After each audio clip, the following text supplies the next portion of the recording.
Kemudian terdapat dua jenis barang, yaitu barang habis pakai dan barang tidak habis pakai. Barang habis pakai yaitu barang-barang yang hanya dapat digunakan satu kali pakai, di mana jika barang ini habis, tidak meninggalkan bekas dalam pemakaiannya. Contohnya kertas, tinta, karbon, pensil, map, dan lain sebagainya. Kemudian yang kedua adalah barang tidak habis pakai, yaitu barang-barang yang dapat digunakan berulang kali dan tahan lama dalam pemakaiannya. Misalnya mesin tik, perforator, gunting, lemari arsip, pesawat telepon, dan lain-lain. Untuk perencanaan pengadaan barang habis pakai, rancangannya sebagai berikut. Yang pertama, menyusun daftar perlengkapan yang disesuaikan dengan kebutuhan dan rencana kegiatan. Yang kedua, menyusun perkiraan biaya yang diperlukan. Yang ketiga, menyusun rencana pengadaan barang menjadi rencana triwulan dan kemudian menjadi rencana tahunan. Sedangkan untuk barang tidak habis pakai, rencananya ialah sebagai berikut. Yang pertama, menyusun dan menganalisa keperluan perbekalan. Yang kedua, memperkirakan biaya perbekalan kantor yang direncanakan. Yang ketiga, menetapkan skala prioritas menurut dana yang tersedia, urgensi, kebutuhan, dan menyusun rencana tahunan. Selanjutnya ialah langkah-langkah dalam perencanaan atau pengadaan peralatan kantor. Yang pertama, membuat surat permohonan atau daftar permintaan barang di gudang. Langkah yang kedua, petugas memeriksa persediaan barang di gudang. Yang ketiga, surat diserahkan ke bendahara. Kemudian bendahara akan memeriksa kebutuhan yang akan dibeli dengan menyesuaikan dana yang tersedia. Langkah yang keempat, meminta persetujuan kepada pimpinan. Langkah yang kelima, jika telah disetujui, maka diserahkan ke bagian logistik untuk melakukan pembelian.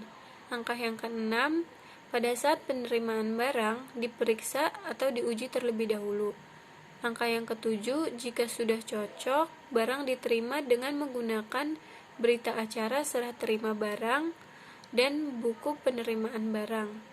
Langkah yang ke-8 atau yang terakhir, barang disimpan di gudang untuk didistribusikan ke bagian atau unit yang membutuhkan. Selanjutnya ialah penginventarisasikan barang habis pakai dan barang tidak habis pakai. Inventarisasi barang adalah suatu kegiatan dan usaha untuk memperoleh data yang diperlukan mengenai barang-barang yang dimiliki dan diurus, baik yang diadakan melalui anggaran belanja sumbangan ataupun hibah, untuk diadministrasikan sebagaimana mestinya menurut ketentuan dan cara yang telah ditetapkan.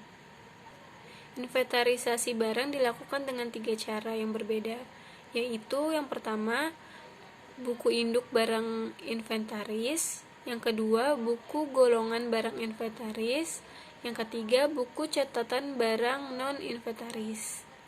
Yang pertama, buku induk barang inventaris ialah buku tempat mencatat semua barang inventaris yang sudah atau pernah dimiliki oleh suatu kantor dan sekaligus merupakan sumber informasi yang diandalkan mengenai segala macam data yang diperlukan tentang barang-barang inventaris kantor.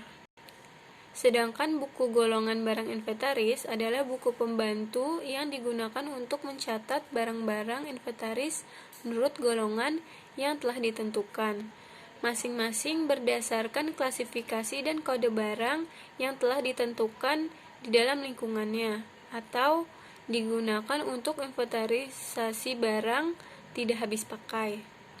Dan buku yang ketiga ialah buku catatan barang non-inventaris, adalah buku yang digunakan mencatat semua barang non-inventaris yang dimiliki oleh suatu kantor, atau digunakan untuk inventarisasi barang-barang habis pakai. Selanjutnya ialah pengelolaan perlengkapan kantor atau pengelolaan sarana dan prasarana kantor. Dalam pengelolaan ini dilakukan dengan beberapa kegiatan, yaitu pengadaan, penyimpanan, pemeliharaan, dan inventarisasi. Penyimpanan adalah kegiatan yang dilakukan oleh satuan kerja atau petugas gudang untuk menampung hasil pengadaan barang atau bahan kantor, baik berasal dari pembelian, instansi lain, atau yang diperoleh dari bantuan.